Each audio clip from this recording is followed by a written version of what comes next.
검찰의 정치 보복이 본격화되고 있습니다. 윤석열은 법대로 하자라고 하는 거 말 잘못했다가 지금 시위를 당하고 있는데 진짜 법으로 뭔 짓을 해보려고 하는 것 같아요.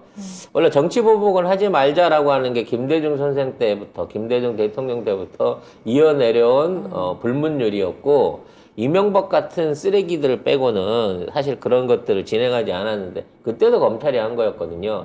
근데 어떻게든 지금 문재인 대통령과 청와대 관계 인사들을 법적으로 엮어 넣기 위해서 최선의 노력을 다하고 있는 것 같습니다. 일단 1차 영장은 기각이 되는데 이 내용 한번 먼저 확인해 볼게요. 네, 백운규 전 산업부 장관에 대한 구속영장이 기각됐습니다. 법원은 백 전 장관의 범죄 혐의 중 일부는 다툼의 여지가 있다고 판단했는데요. 또 피의자에 대한 추가 수사가 불가피한 상황이라며 이후 방어권 행사를 고려해 이 같은 판단을 했다고 밝혔습니다. 그리고 검찰이 당시 청와대 개입이 있었는지에 대해서 수사를 이어나갈 전망인데요. 문재인 대통령 포토라인 세우기가 계속되고 있죠. 그렇죠. 그래서 세우려고 했는데 사실은 백운규 전 장관 같은 경우는 저번에도 한번 불기소 처분인가 받아가지고 안 들어갔거든요. 근데 구속할 이유가 없어. 아니, 현직도 아니고 지금 밖에 있고, 그리고 그 전에 무슨 뭐 지금 뭐 산업부 블랙리스트에서 뭐 직원들 다 내보내라고 뭐 압박했다 뭐 이런 식인데 증거도 없는 것 같아 보니까.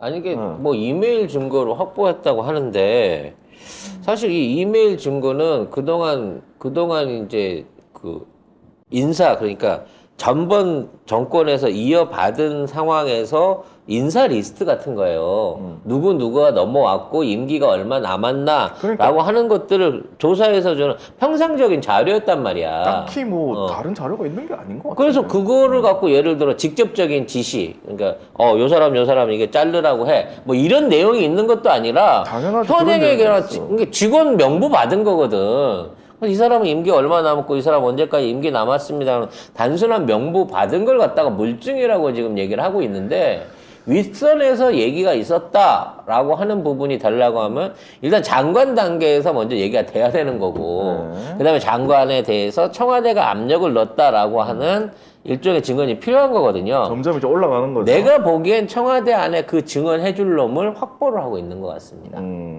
그러니까 하나를 꼬셨다. 예전에 그 물건 잡아 넣을 때 검찰 비서관 하던 놈이 청와대 검찰이 있던 애 청와대 비서관 하다가 조국 장관 관련해갖고 그때 조국 장관이 했습니다라고 증언했잖아요. 그러다가 저도 구속시킨다 그러니까 아니에요, 사실은 안 했어요 라고 번복했잖아. 그런 간자를 심어놓은 거야. 그 청와대 파견 비서관들 중에 누가 분명히 그런 놈이 있다는 얘기야. 그래서 이걸 구속시키게 하면 그 다음 단계로 제가 그때 이러이러한 얘기를 들은 것 같습니다, 또는 전달을 한 것 같습니다 라는 식으로 엮으려고 갈 거예요. 근데 이미 조국 장관한테 한번 뽀록 났잖아. 만일에 그런 방식으로 엮으면 그 말을 전에 들었다고 하는 놈도 공범으로 같이 엮이게 돼요. 그렇죠. 그렇기 때문에 그때도 조국 장관의 부당한 압력을 행사했다라고 증언했던 비서관이 나중에 본보고 도망가 버렸거든. 그때 이제 뭐 박형철이었나? 그렇죠. 박형철. 머리 좋네. 이런 그래서 거지. 그런 류의 수작을 또 부리고 있는데, 그때에 비해서는 지금 이제 경정권이고, 또 한동훈이 법무부 장관으로 있기 때문에 일단 네가 엮어서 들어가 살아. 그리고 나중에 너는 빼줄게라는 방식으로 회유가 가능하기 때문에 뭐 이런 짓거리를 또 할 것 같아요. 근데 문제는 구속영장을 쳤는데 법원이 기각했어요. 그래서 일단 약간 뭐랄까, 검찰이 무리했다. 그렇지. 사실 구속까지 갈 이거 아니거든요. 도저히 아닌데. 아니, 구속도 구속이지만 지금 이제 만일에 이러한 판결을 내려버린다 그러면 그동안 각 행정부처의 장관, 차관들이 내렸던 모든 결정들에 대해서 이와 같은 법 적용이 가능해져 버려요. 그러면 인사할 때마다 검찰 다 물어봐? 그리고 물어보고 해? 했던 모든 업무 자체가 나중에 역으로 돌아가갖고 이거는 부당하다라고 엮어버릴 수 있는 상황이 되는 거거든. 말도 안 되는 짓입니다, 이거. 물론 확실한 증거가 있어서 이러한 부분에 대한 명확한 물리적 증거를 가지고 영장을 제시했다 그러면 이게 됐겠죠. 저는 그런 게 있었다면 SBS에서 먼저 보도했을 거라 봅니다. 없어. 내가 볼 때 없어. 증거도 없이 이 그림을 무리하게 만들어가고 있다는 거죠. 그만큼 문재인 정부가 깨끗했다고 밖에 볼 수 없는 거예요. 이게 깨끗한 것도 쓰레기통에서 지금 재활용 쓰레기를 꺼내갖고 어떻게든 다시 활용을 해보려고 하고 있는 수준이기 때문에 근데 새 거다. 알고 보니까. 근데 좋은 거였다. 근데 그와 관련해서 뭘 앞으로 새롭게 들이댈지는 모르겠습니다만 우리 정부가 우리 정부가 명박이나 박근혜처럼 어마어마하게 정보 문서 파쇄한 적도 없고 오히려 기록을 더 많이 남겨갖고 해줬기 때문에 검토하느라고 대가리 터지지 않을까라는 생각이 듭니다. 자, 이런 과정 중에 정작 지들은 현재 임기가 남아있는 장관급 인사들에 대한 이 사퇴 압박, 일종의 왕따를 치고 있어요. 네, 전현희 국민권익위원장과 한상혁 방송통신위원장이 임기가 아직 남았는데도 새 정부 국무회의에서 배제됐습니다. 위원회가 출범한 2008년부터 14년 동안 위원장은 국무회의에 참석해 왔는데 국무회의에 참석해서 의견을 낼 필요가 있는 분들이잖아요. 그런데도 국무회의에 필수적으로 참석해야 될 사람이 아니다라는 연락을 받았는데요. 이 정부가 바뀌면서 두 위원장에게 국무회의 참석 대상이 아니라고 통보를 했고 심지어 전현희 위원장은 사퇴하라는 연락까지 받았다고 합니다. 이러면 수사해야 되는 거 나 아니에요? 이거 까야 된다고 봐. 까야 된다. 이거는 예전에 까야 돼. 김은경 환경부 장관 걸었잖아요. 그러니까 그리고 저는 똑같다고 생각해요. 지금 이게 하고 있는 게 블랙리스트지. 윤석열이 하고 있는데 아예 사퇴하라고 했잖아. 전화까지 왔다면 이거 나는 까야 돼. 민주당이 전화 받았을 거 아니에요. 네. 이거 까야 돼. 그러면서 이제 압박을 한다고 국민의힘 미디어 특별위원회가 한상혁 현 위원장이 아버지한테 물려받은 땅에 농막을 세워서 농지법 위반이 있다. 이렇게 처벌 조항을 냈습니다. 왜냐면 뭐 이해는 가요. 농막은 15평 이상 지으면 안 되거든요. 네. 근데 아마 2층으로 농막을 짓는 과정 중에 15.3평 정도 나왔나 보죠, 면적이. 아이고야. 그게 조선일보에서 단독으로 나와가지고 농지법 위반 이렇게 나왔긴 했는데 이것도 그 유명한 최은민 기자가 썼네. 아무튼 너무 얘들은 눈에 보여. 너무 눈에 보여. 다 짜고 치는 것 같아 진짜. 근데 방통위원장하고 권익위 지금 아직 임기가 남아있어요. 2년인가 1년인가 특히 2년 남아있거든요. 방통위원장 같은 경우는 우리가 그렇게 말이 많았던 그 위원장이잖아. 내가 봐서 그렇게 적극적으로 이 민주진영을 위해서 열심히 일할 사람 같지도 않거든. 아니 그냥 안 이분이 하세요. 제가 민원연에 있을 때 공동 대표하셨는데 한상희 위원장이 음. 근데 변호사 출신이세요. 그래서 아마 법대로 끝까지 할 겁니다. 절대 안 물러날 것 같은데 아무튼 이분이 어떤 분이냐면 우리가 얘기할 때 민원연에서 가장 보수적인 분이다. 근데 그 당시에 언론에 뭐라고 했냐면 좌파 단체에서 지금 방송통신위원장 뽑았네 이러면서 막 어머. 난리를 쳤었거든. 농막은 5평이 저기랍니다. 한도랍니다. 근데- 15평은 미국 농장이겠지. 내가 착각했나 봐요. 근데 이 한상희 위원장이 네. 그 특성상 되게 약간 충청도 분인가 그래요. 그래서 느릿느릿한데 절대 잘 안 움직이십니다. 이런 협박으로는 그 변호사라니까 안 먹혀요. 끝까지 갈 거야. 임기가 내년 7월까지라고 하네요. 끝까지 갈 거야 내가 볼 때. 그리고 이렇게 하면 야, 니들이 잘하면 방송이- 임기 전에 어. 윤석열 끝장나는 걸 보실 수도 있겠는데?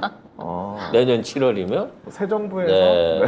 새 정부에서 퇴임하실 수도 있으니까 두 분 어떤 압박에도 굴하지 마시고 왜냐면 현행법으로 임기 안에 무슨 금고 이상의 형에 처해지지 않는 이상 그만둘 이유가 없어요. 재판을 받게 되더라도 실형이 되기 전까지는 그만둘 이유가 없기 때문에 혹시라도 이상한 게 걸려가지고 재판을 받게 되시더라도 변호사 사서 질질 끌면 충분히 임기 이겨나가실 수 있습니다. 걱정하지 마시고 아니 본인이 끝까지 변호사니까 버티세요. 그러네. 네, 본인 수임할 필요도 없네. 잘해요. 네, 그러니까 별 신경 쓸 필요 없을 것 같고 문제는 이렇게 하는 것 자체가 지금 윤석열 블랙리스트라는 거예요. 지금 환경부 사실 장관 깜빵 보내고 지금 저 누구야 다 지금 수사하고 하려고 하는 게 니들이 하는 짓이라니까. 근데 저는 너무 답답한 게 뭐냐면 이거 하나하나 다 지금 민주당에서 다 걸 수 있는 너무 좋은 거리거든요. 먹잇감이에요. 그러니까. 그러면 물어 뜯어야 되는데 저요.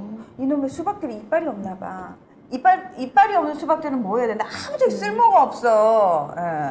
하여튼 이 당장의 민주당 안에서의 내용 정리가 지금 빨리 정리가 안 되다 보니까 당대 전당대회 이 전까지는 어떤 전투력을 발휘를 못하는 입장인 것 같아요. 뭐 아니 나는 민주당 차원이 아니더라도 개개인으로라도 뜯으라는 거야. 계속 물고 뜯고 좀 독한 거 보여주라는 거야. 예를 들면은 저쪽이 야당일 때는 패널로 부르잖아요. 그러면 이유 없이 가가지고 야 씨발 니네 뭐 편파적으로 방송하고 그러면은 심지어 YTN 갔어. YTN은 심지어 누구한테 편파적이었는지 여러분은 아실 겁니다. 그러면 이거 국짐에서 항의 방문하지. 아니 그냥 자기가 패널로 나갔어. 나 누구라고 말 안 했어. 여러분 지금 제가 하는 말을 듣고 누군지 떠올려 보시면 됩니다. 유명이야 편파적으로 하고 나와 막 이런 식으로 하니까 그 보도국에 쫙 그 FD부터 시작해서 작가들 쫙 앉아 있잖아. 그러면 또 팀장이나 국장 중에 하나가 와가지고 아이고 의원님 왜 이러십니까? 저랑 얘기하시죠 이러고 데려간다고. 그러면은 앉아서 다 욕은 해. 또라이야. 제가 이 얘기를 들을 정도면 욕하면서 저한테 들어왔을 거 아니에요. 근데 너무 웃긴 게 뭔지 알아? 그 다음 사무실에서 나온 얘기는 야 저쪽은 어쩔 수 없이 불러야 되는데 부르면은 저렇게 또 지랄하니까 그냥 대충 맞춰 드려 라는 얘기가 나온다는 거예요. 그러니까 이게 참. 그러니까 그걸 남보스리의 하라는 거야. 송강호 대배우께서 조연 시절에 하시던 대사가 있지 않습니까? 짓지 않는 계약에 태양은 비치. 이거 말이 되는지 모르겠는데 그게 뭐야? 짓지 않는 계획에 태양은 비치지 않아. 뭐 이런 얘기랑 똑같은 건데. 그러니까 지랄 발광을 계속해서 야 아씨 민주당 중에서도 저 의원은 아씨 시끄럽고 막 아씨 야 대충 맞춰 드려라고 하든지 또는 개인으로 구워 삼든지 어떤 수단과 방법을 가리지 말고 맞아요. 붙으셔야 된다라는 거예요. 왜 안 붙냐고 왜? 다른 방송국에도 정권 바뀌자마자 바로 전화해가지고 그래. 제가 어떠니 하면서 국짐에서 그걸 전화를 한다니까? 전화해요. 전화해서 한 달이고 한 달쯤 전화하면 PD가 저 좀 살려주세요. 국장이 야 이렇게 된대요. 한 근데- 달 전화하라고. 근데 민주당에서 이런 걸 하면은 에이 최신 없이 왜 그 단독 행동하고 그래? 뭐 어디 출마하려고 그러는 거야? 이러면서 언론 탄압이라고 또 쓰겠지 그때. 아니 지들이 스스로 내부적으로 그렇게 하는 거지. 수박들이 뭔가를 활동하려고 하는 열심히 하려고 하는 의원들 데려 뒤에서 씹어. 아유 저거 이번에 또 뭐 나갈라는 모양이네. 아유 저거 저 언론 플레이 해갖고 저 인기 끌라고 저러는 거야. 이런 식으로 내부적으로 지랄을 한다는 거예요. 괜찮아요. 옛날에 당원들이 그 상황을 몰랐을 때는 내부 지랄이 무서웠어요. 우리도 국회 있을 때 진짜 온갖 그 음모와 온갖 그런 욕설을 제가 받으면서 조합원들은 상황을 모르니까 밖에서 일단 내가 뭔가를 정말 잘못한 것처럼 그렇게 받아들이잖아요. 그러니까 목소리를 안 내면 목소리 큰 사람이 응. 승리하게 되는 상황이죠. 근데 지금은 모든 당원들과 지지자들이 모든 상황을 알아버렸어요. 그래서 괜찮아요. 하세요. 물고 뜯으세요. 하세요. 싸우세요. 내부에서 누가 지랄 발광하는지도 우리한테 까발려. 우리가 다 지켜줄 거야. 결국은 민주당은 당원의 것이고 지지자의 것이야. 우리가 13만밖에 안 돼서 이런 목소리를 못 전해드리는 게 너무 안타깝지만 지금 보니까 뭐 기존의 큰 방송들하고 모여갖고 여의도 당사 안에서 회의하고 의원들이랑 뭐 여기 진보 패널 중에 이름 있는 사람들 모여갖고 뭐 시국 간담회 비스무리하게 그게 뭔 소용이 있어요. 네? 액션을 해야 될 거 아니야, 액션을. 이미 뻔히 TV에 나오고 늘 나오던 그 사람들끼리만 모여갖고 그 얘기하는 게 뭐가 있냐고. 응?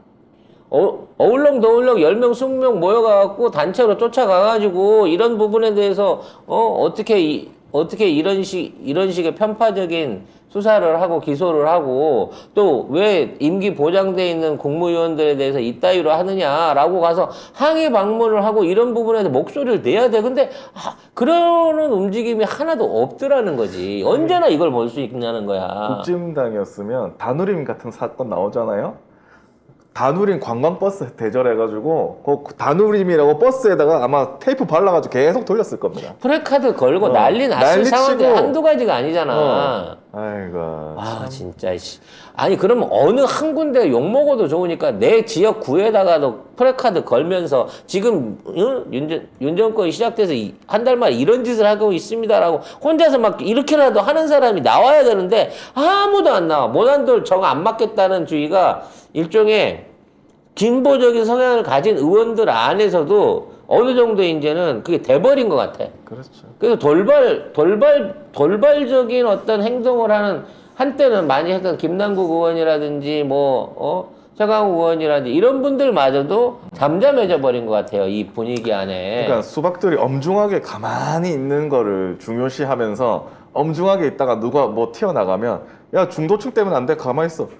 이러다가 망하는 거예요. 이러다가 망했잖아 지금. 이미 그렇게 하다가 망했잖아요. 중도층 때문에 가만히 있어가 아니고 야야야 우리 배지 떨어지니까 조용히. 아니 그러니까 그거를 핑계를 중도로는 그러니까. 아무런 실체도 없는 인간들한테 그거를 아유, 참. 배지를 지키는 게 뭐 그리 대단한 일이라고 국민들을 외면하고 저쪽 애들이랑 둘러붙으라는 수작질에 거기 야합을 하고 말씀 있는 마세요. 그런 애들이 대대로 헤쳐먹고 살았어. 대표적인 집안 이낙연 집안 동생 삼부토건 대표까지 시켜가면서 그렇게 잘 처먹고 살았잖아. 아들 뭐하니 니네 아들. 나쁜 성공의 예가 사람들한테 뭐랄까 모범적인 예로 보여지는 이게 문제야. 근데 이제 그건 끝났어. 이제 끝났어. 이제 그렇게 내버려두지 정말 않을 끝났을까? 거야. 네. 우리는 그렇게 안 되게끔 하려고 하는데 정말 끝낼 수 있을지 아니 좀 더 지켜봐야 될 것 같아요. 물론 수십 년간 이렇게 쌓여온 거를 우리가 한 번에 치석도 1년에 한 번씩 가서 계속 제거해주지 않으면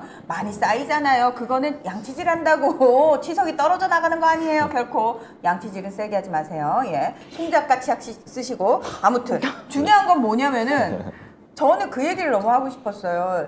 예전에 우리가 전두환 시대로 그 시절도 살아냈어, 박정희 시절도 살아냈어라고 얘기하는 사람들이 있는데 사실은 그 사이에 민주정부를 우리는 겪었단 말이에요. 김대중, 노무현, 문재인 정부를 거치면서 사람들이 달라졌어요. 보고 들은 게 생겼단 말이에요. 그 이전에는 없었는데, 그리고 지금은 해외로 사람들이 엄청나게 들어갔다 나갔다를 하고 있는 거예요. 이게 무슨 의미냐면은 예전에 그 방식으로 지금 사람들을 휘어잡을 수 없다라는 걸 의미하는 거예요.